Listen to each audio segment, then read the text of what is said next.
Hello, everyone. How are you? Sean and Ali here for WhoCulture. We're going to come at you with all a lovely bit of a story now in a minute. Very, very quickly, thank you very much to everyone who is liking, sharing, and subscribing. You're all awesome. Make sure you check out our recent podcast, which is possibly somewhere on a screen here. One of us will hopefully be pointing at it.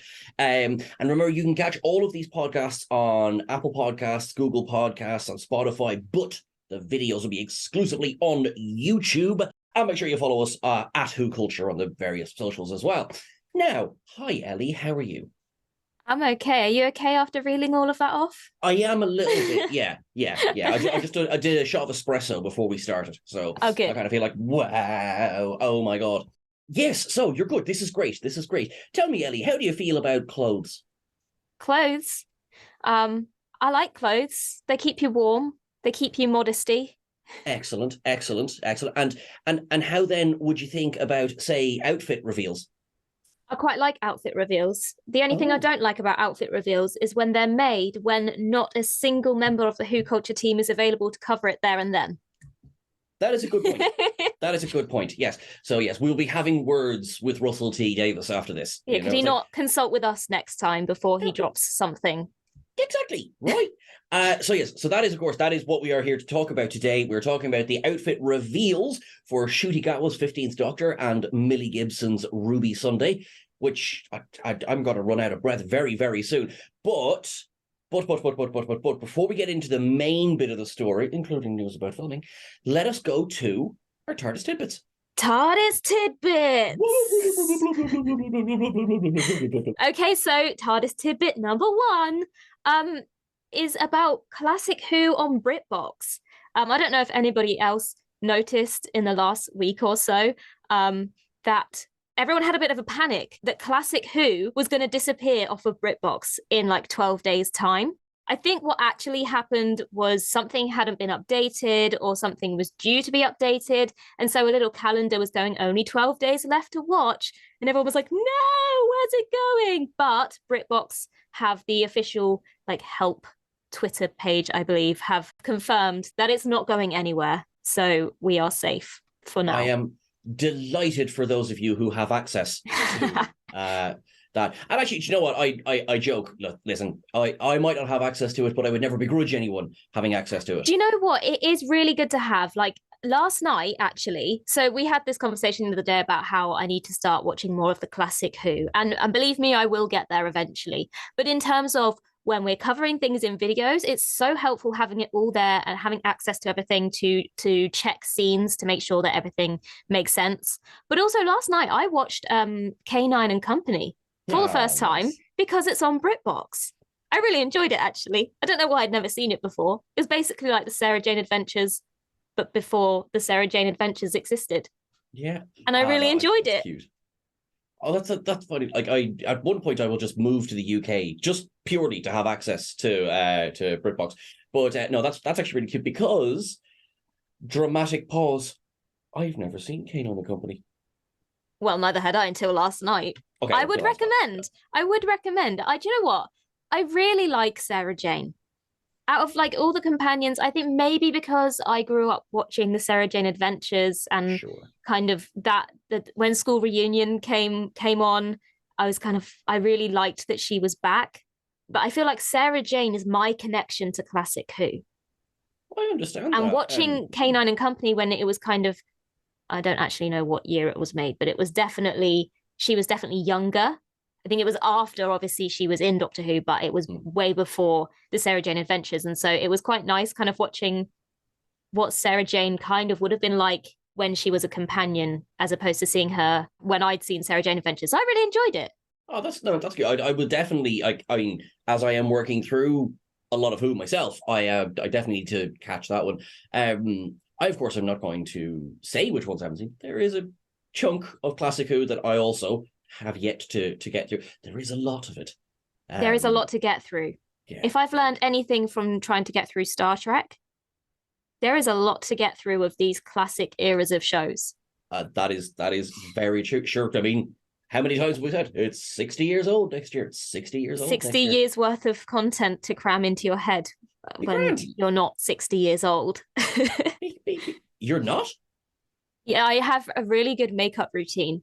Yeah, absolutely stellar. Yeah, definitely. We'll have to do another pod on your makeup skills and secrets, because I'm telling you, that would be stunning. To save face a little bit, I'll move on to the save face makeup. Anyway, I'll move on to the next TARDIS tidbit, which is Rose Tyler coming back to Doctor Who. Now, Billie Piper was asked if she would return to Doctor Who. And actually, do you know what? She gave a refreshingly honest answer. I'm just going to read the exact quote just so I get it word for word here. If it was shot in London. Sorry, that's a really loveless answer. There's a running theme here. I don't want to work much. If it was like 4 episodes all shot in London, then yeah, I'd be like a rat up a drain pipe for that. So it's not a no. And I love it's like, I'd love that, Russell T might like read that and be like, okay, hop on the bus, we'll go to London for the day, we'll bring a digicam, and we'll get a few scenes at Rose, and we'll be grand. And did you see as well, like, this one ago, that Billy wasn't happy with the fact that Rose ended up with the Meta-Crisis Doctor? I did. It's like again, though, David Tennant, kind of. I like the honesty. I think so often when actors that have been in shows are asked about it, they kind of, I mean, I guess it makes sense that they don't want to kind of have any ill will towards the production or the writers, but it's quite refreshing to have kind of an honest answer. Like, I mean, if you take Game of Thrones, for example, the ending of Game of Thrones, and when actors are asked about it, they kind of maybe dodge the question or give an answer that's very clearly them just trying to give out an answer without getting themselves into trouble, but it's clearly not what they really think. But then you had Maisie Williams recently actually give more of an honest answer about that. And I think, I mean, people will agree with you. There are people who agree. And likewise, and it's fine to, if people remember to be respectful, it's fine to disagree as well. You know what I mean? Like, some people will love that Rose is, stuck on Bad Wolf Bay. Some people will hate that Rose is stuck on Bad Wolf Day. Bad Wolf Day. But you can't please everyone. And you shouldn't try. That's a big thing as well. If you go out and you go, right, I'm going to do this just because it'll make the fans happy, then it's going to sting even more when a large portion of the fan base aren't happy. That there's really no winning in that situation. Eyelash? Yes, very much so. Yes, thank you for spotting that. Yeah, what was I gonna say? I great. Yeah, if done properly, sure, I'd like to see Rose back. I have, however, a possibly controversial opinion. After all of season 4, where Rose had been teased and the incredible turn left, there was no point for her to be in Stoneman Earth and Journey's End. No, it's there. Yeah. I feel like her purpose was to warn the Doctor in turn left, but her return could have been used a bit more. I feel like there should have been more of a purpose to her being there, something that only she could have done, and without her being there, they wouldn't have been able to save the day. But as it stands, she just stood there she was just there to hold his hand, which was nice. But I mean, any one of those companions could have done that. Anywho, we'll see what happens. But we'll see what happens. Right. Shall we move on to our main story? Yes, please. So, couple of bloody stylish people out there, aren't there? Yes, there are. I'm going to. I feel I'm highly qualified to discuss Millie Gibson's costume for a second. I think it's fine. I don't know what to say when it comes to Millie. She looks great. Yeah, I mean, I think the biggest wow is, or not necessarily wow, but the biggest talking point is more Ncuti's costume as the companion, as the Doctor. Whereas, generally speaking, the companion, unless they're going to be from another planet or from a different time period, generally speaking, their clothes are going to be very generic. They're going to fit in with modern day. So it's not really that you look at it and go, wow, it's so out there or so extraordinary. She looks like however old she is, 18-year-old young woman. Yeah, exactly. And which I think, like, I'm thinking of like previous companions in the revival, like Captain Jack, for example, obviously had that aviation style inspired outfit. Going back, like, maybe people like Nissa had their their costume. I'm thinking of some of the episodes of Tegan where she just walked around as it, because obviously she was an air hostess and was just in a full, like, kind of let her change clothes. I like when there's a bit of kind of when they dress up. So when they go to a certain time period and they have to look the part, I like it when there's that slight variation. Yeah. But having said that, I like that her costume has kind of, it does seem like a slight combination of past companions kind of mixed together. I got a little bit of Amy Pond from it. There's a little bit of Amy Pond in there, maybe a little bit of Clara in there as well. But generally, again, they were modern day young women, so yeah. But depending on which Clara. Well, yeah. But you can just see that there's that similarity between those characters slightly. But I think the biggest talking point has to be Ncuti Gatwa's costume. Ncuti, Captain Stylish Gatwa. Mm-hmm. So I'm going to say it. I'm embracing the orange. Yeah, I like it. I think with a Doctor's costume, you need it to kind of embody a little bit of the actor's personality, but you also need it to be doctory. Yeah. And knowing what Ncuti has worn in Sex Education, for example, it's very bright, very out there, very extravagant. And so you can't help but think, is his Doctor's costume going to be like that as well? But I think they've got a good balance here of his style as himself. It's kind of quite stylish, but it's also a little bit out there. It's a real good combination. Yeah. I love the rings. Yeah, so much more detail. Right? Yeah. Obviously, whenever I see an ankle biter jacket, I'm just like, 10's trench coat. Mm-hmm. And then, 12 as well. That yeah. First and costume the boots. 12 wore. The boots are a bit similar to kind of Matt Smith's boots as well. I quite like it. I think maybe some people might be slightly disappointed that it does look a little bit kind of like modern young man. It's not, like Matt Smith's was very like, wow, bow ties aren't a thing that people really wear. It kind of stood out. I mean, I've seen a lot of people already have managed to find orange jumpers in, H&M to do their cosplays or whatever. And so I guess maybe that could have been a choice to make it more accessible and easier for cosplayers. But I can also see why people might look at it and go, it's not very it is over the top, but at the same time, it is kind of very modern young man kind of clothing. The two of them together, I agree. The two of them together, they do look like they could go out and night in the town in London.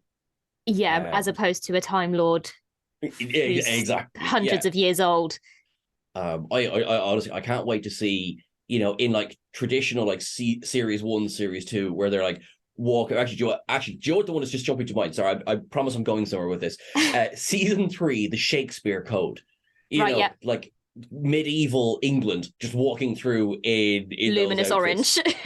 And the same with the tooth and claw and poor Rose. It's like, explain this child's nakedness. I tell you what, as well, I'm slightly concerned for Ncuti Gatwa when it comes to the hotter seasons of filming, wearing that fluffy orange jumper underneath that jacket, because the Doctor doesn't really change costume. Sometimes there might be in a season it might change to something new, but it's not that he doesn't change clothes on a weekly basis like the companion does. So I wonder if that was kind of a discussion that they needed to have when obviously deciding what he was going to wear. Like, you are going to be wearing this all the time, so he needs to be comfortable. And I can't help but thinking, is that going to be comfortable when you're running around in the summer being chased by a Dalek or something? You're going to melt. Poor Ncuti. Unless maybe they have to try and find the balance in the TARDIS of like have the aircon on full time so he's okay, but then poor Millie Gibson's going to freeze.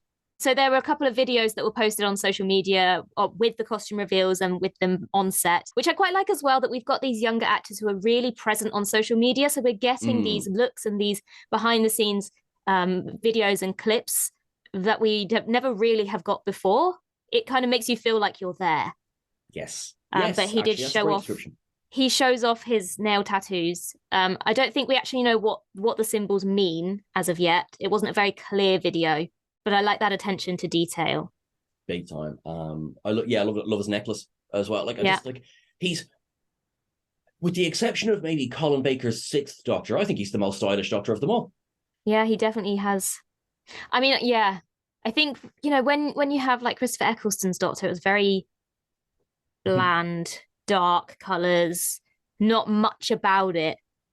And now, as we've kind of got further and further in, they've started to experiment a little bit more and go a little bit more for what the classic Doctors kind of wore. Yeah, they've got a bit more confident. Joe, on that, do you have a favorite kind of costume from any of the Doctors? Because even I know you're still working through a lot of classic, but I know you've seen, you know what they look like. There are elements that I like. So I really like Tom Baker's scarf. I really like that. I do have a scarf my mum made me it's not screen accurate, but it's pretty much screen accurate, and I love it. But I also, there's something about Ten's long coat as well. I have a really long jacket, and I can't help but walk down the street and feel like this is my superhero coat. Like, I kind of want someone to need me to strut across the street so that I can like flare my coat with like I'm important. Or just run down an alleyway, have it billowing out behind you. Yeah. Tom Baker is just such an iconic image. Like, I think a lot of people still, when you think Doctor Who, if maybe younger viewers might not, younger viewers, he might not be the first image that comes to mind, but he will be burned into that, your kind of your thoughts. I am a fan, obviously, of Matt Smith's uniform. For a long time, I was to be seen clad in bow ties, and bow ties are cool. I would be remiss if we didn't give a shout out to the stick celery. Lovely. Who comes up with that? I know, right? Someone sat there in a meeting and went, what would be a really good idea? Celery. Right. They just kind of feel like as the years go on and they start to incorporate more and more of the question marks, by the time we get to Sylvester McCoy, he just is a giant question mark at that point. But actually, I really like Paul McGann's costume from the Night of the Doctor. Yes, I like that. It's kind of got like a steampunk kind of vibe to it. I do like that. It's you can see the progression obviously into War Doctor and then into retconning into Eccleston's costume, but there's a bit more detail going on in McGann's. So I do prefer that one. That's not to say I didn't enjoy his costume in the movie, but I honestly prefer that one. Did you see what casting director Andy Pryor said? I have seen what casting director Andy Pryor said, and I am very intrigued. Yeah, so the way, in Russell's era, every now and again they would just roundhouse kick us to the side of the heart. That happened many a time. Yeah. Or the rueful fate of Donna Noble. So yeah, just for anyone who hasn't seen the quote, the exact quote is, there is a particular episode with which Russell to Davis will ruin us all. Stand back. And Russell responded, going, "Oh, that one, crying face. We're not ready, are we?" No, we're not ready. But what I am quite ready for is the fact that Russell has hinted that we will be seeing the 15th Doctor and Ruby Sunday in 2023, which very, very, very highly suggests Christmas special. Now, we know Christmas specials are coming back, but he also said festive specials. So although we've been jumping to the conclusion that means Christmas, it could also mean New Year as well. But if they're coming in 2023 in the festive season, then that kind of really only means it could be Christmas. Because if it's a New Year special, it would be 2024. Yeah, exactly. Yeah. I know we're going to spend most of the next year saying this. I just want it to arrive. I'm really, really excited, and I cannot wait to see. I quite like the build-up that's happening, though. I can't wait for it to be here, but I really like that there's so much hype being made at the moment. It really feels like we've had a turning point with this kind of new series of Doctor Who. I mean, we've been saying this for quite a while, that the kind of marketing was a little bit lacking in previous years. And it's so nice to just feel this buzz around Doctor Who again. And so many people seem to be so engrossed and invested.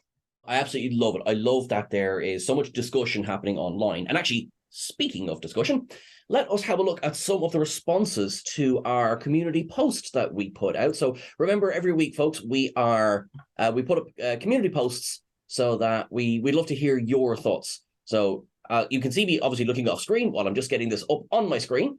Dingle ROFL said, as someone whose favorite outfit involves a jacket, trousers, and a fluorescent orange t-shirt, I love it. You know, that was, you know, what do you like Shooty's costume? I love how simple that is. Thank you, Dingle Ruffle. That's a great name. Yeah. I've got the Wilster 14. Mm-hmm. Just from this shot alone, I'm picking up somewhat of a Joe Martin vibe. Classy, sophisticated, but also down-to-earth, a Gallifrey, and fun. I can't wait.